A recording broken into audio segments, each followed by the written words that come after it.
အဖြူရောင်မှတ်ပုံတင်ကင်ဆောင်ထားသူတွေနိုင်ငံသားမှတ်ပုံတင်အဖြစ်ပြောင်းပေးဖို့တင်ပြီးလို့ဘူးသီးတောင်အမတ်ဦးရွှေမောင်ကပြောဆိုလိုက်ပါတယ်ခွန်ဘာသာကတင်ဆက်ထားပါတယ်ရှင်လက်ရှိမြန်မာနိုင်ငံမှာနိုင်ငံရေးပြုပြင်ပြောင်းလဲပြီးလူ့အခွင့်အရေးရှုထောင့်နဲ့အညီနိုင်ငံသားအပြည့်အဝပေးဖို့ပေါ်လွင်ထင်ရှားနေတဲ့အဖြူရောင်မှတ်ပုံတင်ကကန်ဆောင်ထားသူတွေကိုအမျိုးသားမှတ်ပုံတင်ကနဲ့ထုတ်ပေးတင်ပြီးလို့ရခိုင်ပြည်နယ်ဘူးသီးတောင်အမတ်ဦးရွှေမောင်က DVB ကိုပြောပါတယ်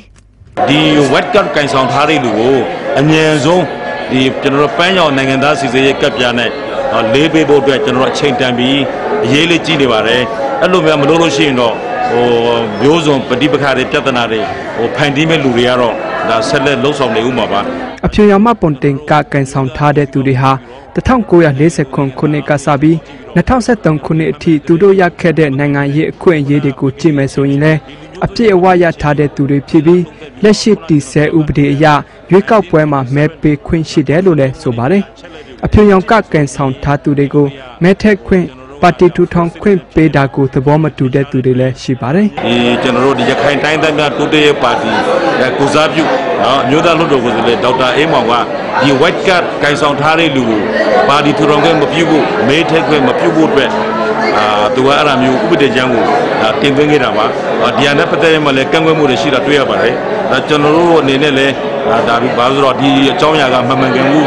ဒီအနဲ့ပတ်သက်ပြီးတော့တက်ဆိုင်ရာကျွန်တော်တို့မျိုးသားလွှတ်တော်မှာလည်းဒီတက်ဆိုင်ရာမျိုးသားလွှတ်တော်ကိုယ်စားလှယ်တွေကဒီ wet card နဲ့ပတ်သက်တဲ့ဟာတွေကဒါတွေကနားလည်မှုလွဲပါနေတာဆိုတော့ဒီ wet card ကကျွန်တော်ရခိုင်ပြည်နယ်တစ်ခုမှလည်းမဟုတ်ဘူးမြန်မာတတိုင်းငယ်လုံးမှလည်းရှိတယ်ဆိုတော့ဒီလိုတွေအားလုံးကလက်ရှိတည်ဆဲဥပဒေအရလေ